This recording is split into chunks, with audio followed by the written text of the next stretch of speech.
Merci de rester fidèle au RTM. Il est 13h à Biba, dans la région de Dioula, même heure à Baramadou, dans la région de Sa.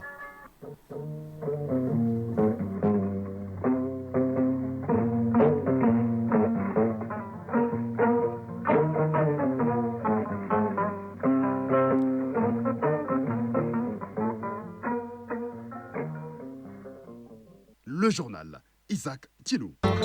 Mesdames, Messieurs, bonjour et bienvenue à la deuxième édition du Mali Actualité. Voici les grandes lignes de cette édition.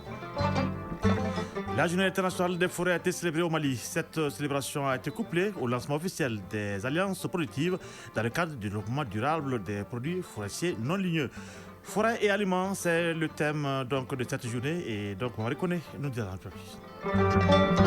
Le gouverneur de Koulikoro a rencontré la communauté locale du Mandé du cercle de Kangaba et cette rencontre s'inscrit en droite ligne avec les mesures prises par les autorités de la transition afin de protéger les sites d'orpaillage des drames humains et environnementaux. Nous parlons culture dans ce journal. Douanzan respire la tradition et la convivialité loin des grandes métropoles. La ville se modernise mais garde toujours son aspect culturel. C'est le sujet donc du dossier de la rédaction signée Al-Mouzer Al-Kamisa Yatara. Du sport, il est en question en fin régionale. Famou Douté nous parle des 16e de finale de la Coupe du Mali de football, le championnat national de basketball de première division qui boucle ce soir sa 8e journée et bien d'autres nouvelles. Voilà pour les titres. Je le disais, forêt et aliments. C'est sous ce thème que la journée internationale des forêts a été célébrée au Mali. Cette célébration a été couplée au lancement officiel des alliances productives dans le cadre du développement durable des produits forestiers non ligneux. C'est le Premier ministre chef du gouvernement qui a présidé la cérémonie. Le général de division Aboulaye Maïga a insisté avec force sur les importantes décisions à dire, prises par le président de la transition en vue de préserver nos forêts. Les alliances productives ainsi que lancées auront un impact certain sur le développement avec la création d'emplois directs et la commercialisation des produits forestiers non ligneux comme le karité, le baobab, le néré, le tamarin. Compte rendu, Mamari Kone, Alutouré. Après la signature des conventions de financement des 118 sous-projets de restauration des paysages dans le delta intérieur du Niger et sur le tracé de la Grande Muraille Verte, le projet de restauration des terres dégradées au Mali met en route les alliances productives dans le cadre du développement durable des produits forestiers non ligneux. Ces produits forestiers non ligneux que sont les baobabs, le karité, le néré, le tamarin et le jujubé, entre autres, jouent un rôle fondamental dans la préservation de l'environnement, la sécurité alimentaire et le bien-être des populations riveraines des forêts. Toutefois, ces derniers temps, ces ressources subissent des agressions multiformes qui menacent leur existence et compromettent le développement durable de notre pays. Général de division Aboulaye Maïga, Premier ministre, ministre de l'administration territoriale et de la décentralisation. L'exploitation illégale des ressources forestières à travers la coupe abusive et anarchique du bois et l'exploitation minière incontrôlée sont des fléaux majeurs qui dégradent de façon irréversible nos écosystèmes forestiers et fragilisent les moyens de subsistance de nos communautés rurales. Face à l'ampleur de la situation, Son Excellence le général d'armée Assimi Goïta, président de la transition, chef de l'État, a pris d'importantes décisions. Il s'agit notamment de renforcer le pouvoir des agents des eaux et forêts en matière de recherche et de constatation d'infractions, faciliter la procédure de confiscation des produits forestiers, du matériel, des équipements et des animaux domestiques, mettre fin aux transactions et enfin sanctionner toute recherche ou exploitation minière dans une forêt classée ou dans le domaine protégé de l'État sans autorisation. Le gouvernement s'engage à appliquer ces décisions avec la plus grande rigueur afin de préserver notre écosystème forestier et d'assurer le développement économique et social de notre pays. C'est dans ce cadre qu'intervient le lancement des alliances productives pour les produits forestiers non ligneux. C'est pourquoi la cérémonie revêt une importance stratégique. Il s'agit de créer des chaînes de valeur performantes, respectueuses de l'environnement et génératrices de richesses pour nos concitoyens. Cette démarche offre une alternative viable et durable face à l'exploitation abusive des ressources naturelles en structurant et en modernisant une filière à forte potentialité économique et sociale. Le projet de restauration des terres dégradées qui soutient cette initiative couvre 87 communes réparties sur 8 régions du Mali. Le projet mettra en place plus de 400 plans d'affaires stratégiques mobilisant plus de 11 milliards de francs CFA, dont 9 milliards de subventions directes pour soutenir la production, la transformation et la commercialisation des produits forestiers non ligneux. À terme, les alliances productives pour les produits forestiers non ligneux auront comme impact 176 000 personnes bénéficiaires directes, 13 000 emplois directs créés et enfin des infrastructures modernes pour faciliter l'accès au marché. Les différentes parties prenantes, Direction générale des eaux et forêts, coordination du projet de gestion des terres dégradées au Mali et les bénéficiaires ont signé quelques conventions d'alliance. Roukiatou Traoré, porte-parole des bénéficiaires. Ce moment marque le début d'un engagement collectif fort pour restaurer nos terres, améliorer les conditions de vie des producteurs et valoriser durablement nos ressources naturelles. Grâce au projet de restauration des terres dégradées PRTD, nous avons une occasion unique d'inverser la tendance, de restaurer nos terres et surtout de redonner espoir à ceux qui en dépendent. Ce projet est bien plus qu'un projet, un programme de reboisement ou de gestion durable des ressources. Abdrahman Koulibaly, représentant de la directrice des opérations de la Banque mondiale au Mali. À travers sa sous-composante dédiée à l'amélioration de la résilience des moyens de subsistance locaux, le PRTD a alloué 35 millions de dollars au développement durable des produits forestiers non liés. La valorisation et la promotion de ces produits, avec ceux de la pêche, contribueront à créer plusieurs emplois verts.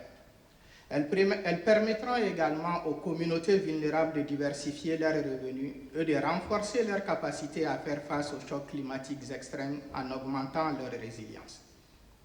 Les activités proposées fourniront aux ménages une nouvelle source de revenus et renforceront leur capacité de résilience pour répondre aux impacts climatiques, contribuant ainsi à accroître leur pouvoir économique.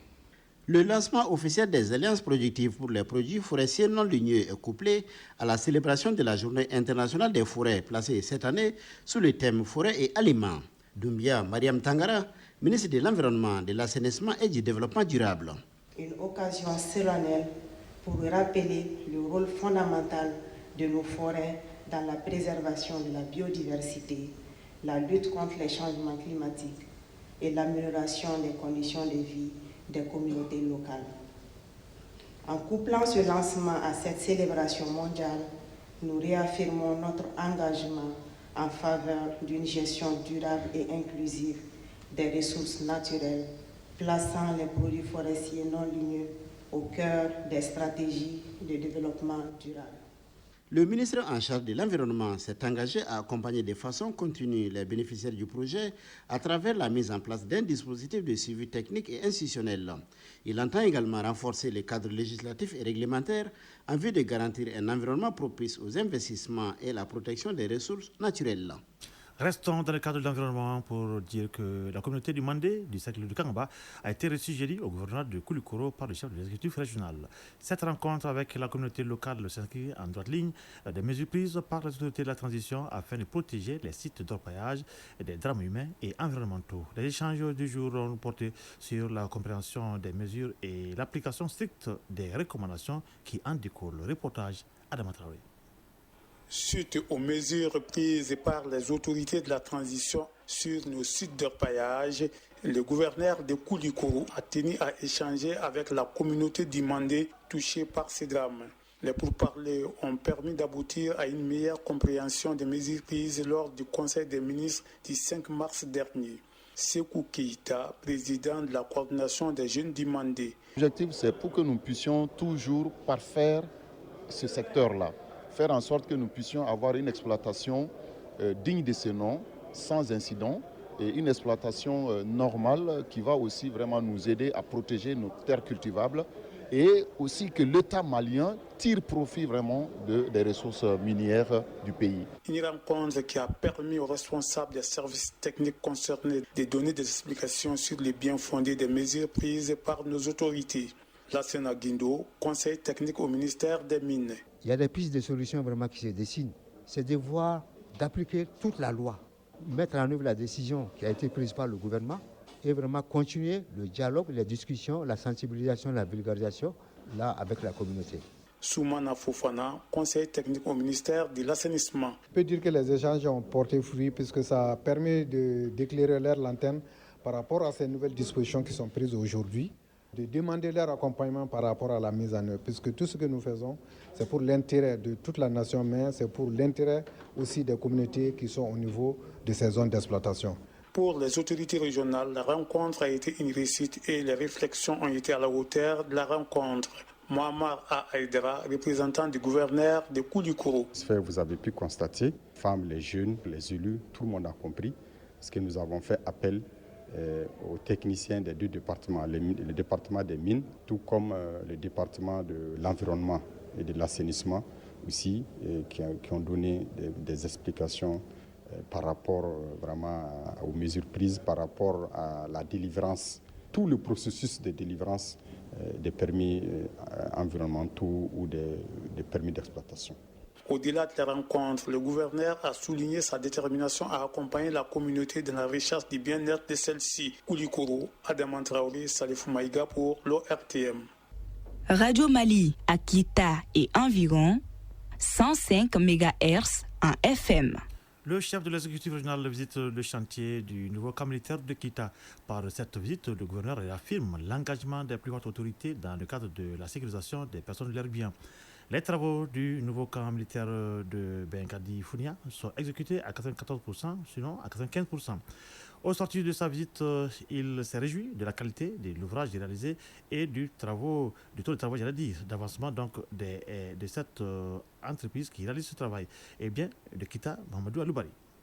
À travers cette visite de chantier du gouverneur de la région de Kita au nouveau camp militaire de Founia, le chef de l'exécutif régional veut s'enquérir de l'état d'avancement des travaux du camp. De la compagnie au bataillon, en passant par les dortoirs des hommes, le foyer du soldat et l'infirmerie, entre autres, tout est fin prêt. Adam Berti, entrepreneur du camp militaire de Founia dans la région de Kita. Bon, à mon niveau, moi je pense que les travaux sont vers la fin. Je pourrais même dire qu'on est à 94-95%. Il y a juste des petits retouches pour pouvoir... D'ici un mois, je pense qu'on pourrait vous rendre carrément le camp militaire de Kita. Au sortir de sa visite au camp militaire de Founia, le chef de l'exécutif régional s'est réjoui de la qualité de l'ouvrage réalisé et du taux d'avancement des travaux. Daouda Maïga. D'abord, un sentiment de satisfaction.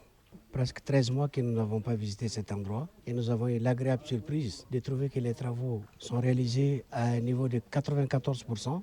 Et avec une qualité très appréciable en matière d'infrastructure. Pour nous, ce que nous demandons à l'entreprise, c'est de terminer dans les délais convenus, afin que dans les mois à venir, le camp militaire de Kita soit une réalité, donc équipé d'hommes et de matériel, capable de gérer les questions sécuritaires pour toute la région. Cette visite du gouverneur et la collaboration avec les autorités locales démontrent l'engagement continu des forces armées maliennes dans la sécurisation de la région de Kita et leur volonté de travailler en étroite collaboration avec la population pour assurer la stabilité et la sécurité dans la région. Kita, Mohamed Aloubari Nouhou Kamara, Mohamed Fabrice Kambo pour l'ORTM. À Caille, dans le cadre de la mise en œuvre du projet Culture Mali 2025, une émission du département en charge de l'artisanat, de la culture, de l'industrie hôtelière et du tourisme a rencontré les acteurs culturels de la région de Caille ce lundi. Objectif, mieux expliquer les enjeux du projet et élaborer une cartographie complète des identités culturelles de la région. La cérémonie était présidée par le conseiller à la sécurité et à la protection civile du gouverneur de la région de Caille en présence des autorités administratives. Reportage, Brahima Dao. Conformément à sa vision de bâtir un Mali courant et à inculquer les valeurs sociétales aux Maliens dans une dynamique de revitalisation culturelle de nos territoires, le chef de l'État, président de la transition, le général d'armée Assimi Goïta, a décrété l'année 2025, année de la culture au Mali. Dans le but de concrétiser cette vision présidentielle, le département en charge de la culture a initié le projet Mali Culture 2025. C'est dans ce cadre qu'une mission du département a rencontré tous les acteurs culturels de la région de Caille. Il s'agissait de mieux expliquer les enjeux du projet, échanger avec eux sur leurs préoccupations. Lieutenant-colonel Adama Bamba, conseiller à la sécurité et à la protection civile au gouvernorat de Caille. La culture joue un rôle essentiel. Le patrimoine culturel immatériel se manifeste à travers les identités culturelles des territoires. Les traditions, les savoirs, les savoir-faire, les expressions artistiques, les pratiques linguistiques, ainsi que les industries culturelles et créatives. Diallo Kadidjan Ndiaye, artisane. Nous sommes très contents de l'arrivée de cette mission à Caille. On l'attendait il y a longtemps, parce que c'est l'occasion pour nous de parler de nos préoccupations. Selon le directeur national de l'artisanat, l'objectif visé par cette mission est, entre autres, Dahagnas. On fait la cartographie des identités culturelles de la région de Caille. Une fois ces identités cartographiées, nous retournons avec ces données pour voir quelles sont les identités phares de la région de Caille qui seront retenues par le projet et qui vont être financées. Et ces identités phares seront transformées en véritable industrie culturelle pour faire vivre Caille. Notons qu'à l'issue de cette mission, en plus de l'élaboration d'une cartographie des identités culturelles régionales, un répertoire détaillé des acteurs, des produits et d'initiatives culturelles et créatives locales sera dressé. Kai Brahima Daou, Lassana Sissogo pour l'ORTM. Page Mali Culture 2025. Douanza, la 18e région administrative du Mali, est un carrefour de culture et berceau d'une riche histoire. Loin des grandes métropoles, Douanza respire la tradition et la convivialité. La ville se modernise mais garde toujours son aspect culturel. C'est le dossier de notre rédaction signée Al-Mouzer Al-Khamsa Yatara, la station régionale ORTM de Douanza.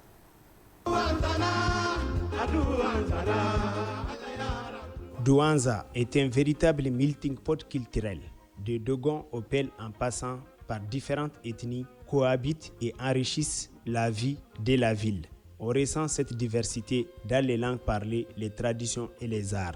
Soumeila Kagoui, notable à Douanza. Les langues là même fait partie aussi qui arrange beaucoup de choses ici même entre nous. Parce que quand si les Dogons font leur manifestation, ils s'appellent ses cousins, les Pels aussi passent ses cousins. Donc avec tout le monde, on s'entend très bien notre relation. Le marché de Douanza est un symbole de cette richesse culturelle.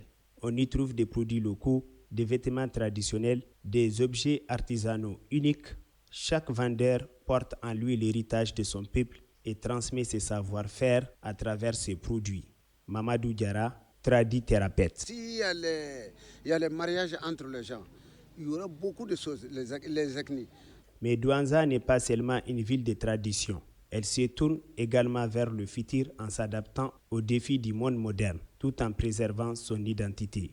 C'est aussi un grand carrefour où on retrouve des étrangers fascinés par la culture locale. Ali Gariko, notable à Hambouri. Je souhaite que la paix revienne au Mali, que tout le monde soit un et individu. La jeunesse aussi, j'aime que la jeunesse évolue et qu'ils connaissent l'ancienne culture comme d'habitude. La jeunesse de Douanza est pleine d'espoir et d'énergie. Elle s'investit dans l'éducation, l'entrepreneuriat et la promotion culturelle. Salif Bari. Contribuer au développement culturel. Je trouve cette idée vraiment géniale.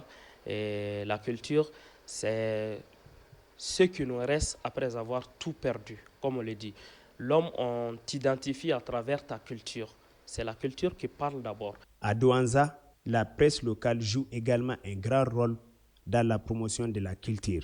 Oumou Aya, présentatrice à Douanza Info. Douanza Info a beaucoup contribué pour la valorisation et la cohésion sociale et entre la population, que ce soit la paix et la culture et de vivre ensemble.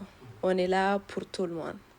Douanza, une ville vibrante où la tradition rencontre la modernité. Un voyage à travers ces cultures est une expérience unique et enrichissante. Douanza, Al-Mouzer Al-Khamsa Yatara, Salif Sangaré pour l'ORTM. Actualité hors de nos frontières. Présidentielle au Gabon. La liste définitive des candidats retenus a été publiée hier par la Cour constitutionnelle. Ils sont 8 au total, dont l'actuel président de la transition, le général Brice Oligui Nguema. Parmi ces candidats figure une femme. Il s'agit de la femme d'affaires Zenaba Ginga Channing. 9 candidatures ont été définitivement rejetées par la Cour. La campagne électorale s'ouvre le 29 mars de ce mois et jusqu'au 11 avril prochain. Et là, lieu où la candidate élue donc à l'issue de la présidentielle du 12 avril fera donc un mandat de 5 ans renouvelable une seule fois. Crise à l'est de la République Congo. Et Ronnie Jackson, un émissaire et député américain, a effectué cette semaine une tournée en Afrique centrale. Il s'est d'abord entretenu avec le président Félix Tshisekedi en RDC avant de rencontrer hier le président rwandais Paul Kagame. Avec ces deux chefs d'État, le représentant américain a proposé des solutions pour apaiser la crise sécuritaire et humanitaire qui ronge l'est de la RDC. Il a également évoqué les opportunités économiques entre les deux nations. La présidence rwandaise donc a résumé la rencontre comme une étape dans l'amélioration de la coopération bilatérale en faveur de la paix régionale. Et enfin, en Israël, le ministre de la Défense Israël Katz a ordonné hier à l'armée de s'emparer de nouveaux territoires dans la bande de Gaza. Il menace d'annexer ces territoires à Israël si le Hamas ne libérait pas les otages. Rappelons que Israël a repris ses bombardements sur Gaza mardi dernier, mettant fin à une trêve qui était en cours depuis le 19 janvier dernier.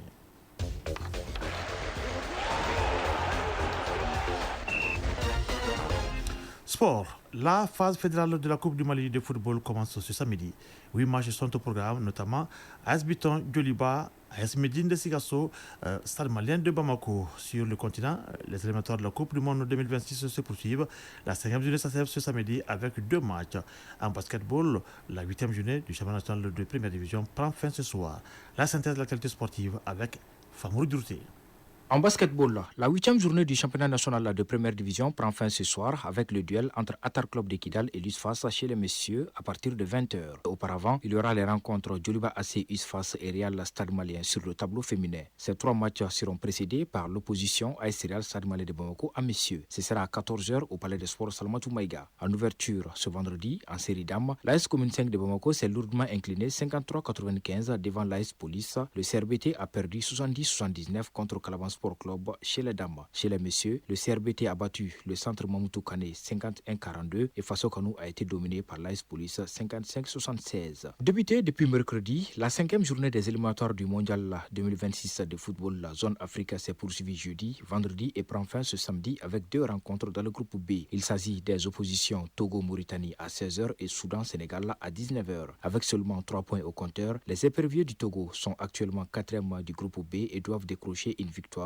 contre les Mourabitounes de la Mauritanie pour rester dans la course à la qualification pour la Coupe du Monde 2026 de football. La Mauritanie, elle aussi en difficulté dans le groupe, voit ce match comme une bouée de sauvetage pour remonter au classement. Les 2 équipes se battent donc pour rester dans la course. La dernière rencontre de la 5e journée mettra aux prises à 19h le Soudan et le Sénégal au stade des Martyrs à Benghazi en Libye. Leader du groupe avec 10 points, le Soudan est la grande surprise de ces éliminatoires. Sous la houlette du technicien ghanéen Kwesi Apia, les crocodiles du Nil restent sur une dynamique impressionnante. Avec un effectif en majorité locale, seulement 9 expatriés, dont 7 évoluant en Libye, le Soudan s'appuiera sur son collectif, mais surtout sur son buteur d'Al-Hilal Ondourman, Mohamed Abdelrahman, pour tenter de faire vaciller l'arrière-garde sénégalaise. Pour rappel, le Mali a battu les Comores par 3-0. C'était jeudi à Berkane, au Maroc. Les Aigles du Mali affrontent lundi 24 mars les Fauves de la Centrafrique au compte de la 6e journée. Ce sera toujours au Maroc, mais cette fois à Casablanca. Après 5 journées, le Mali occupe la 4e place dans le groupe I avec 8 points, derrière le Ghana 12 points, Madagascar 10 points et le Comores 9 points. La Centrafrique 4 points et Tchad 0 points ferme la marche. Toujours en football, la phase fédérale de la Coupe du Mali saison 2024-2025 démarre ce week-end. Au compte des 16e de finale, ce samedi, 8 matchs sont programmés. Les affiches sont Binga FC, Avenir de Kita, Malikoura contre AS Real, ASK de Kaye, AS Bakardjan de Baraouli de la Ligue de Ségou, AS Alençon de Sikasso contre Avenir AC de Tombouctou, AS Buton de Ségou, Djoliba AC, AS Médine de Sikasso face au Stade Malais de Bamako et ATS de Kourou contre Espérance Sportive de Gao. Toutes ces rencontres débutent à 16h. La dernière affiche de ce samedi opposera à 18h15 au Stade Mamadou Konaté, Atar Club de Kidal à l'US Bougouni. Le programme se poursuivra demain dimanche.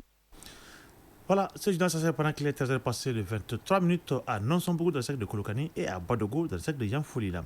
Un journal qui a été présenté par Isaac Tchenou avec la communauté technique de Alimata Ouattara, mise en ligne Sekou Traoré et réalisation de la Tchèque Diakité. Merci à Ousmane Dao pour la réussite de cette édition. Le prochain rendez-vous avec l'actualité sur nos antennes, c'est pour 20h30. D'ici là, le programme se poursuit. Tout à l'heure, les informations sur le temps, suivi du journal international avec Ba Traoré. Pour ma part, je souhaite passer un extra moment en compagnie de Radio Mali. Au revoir.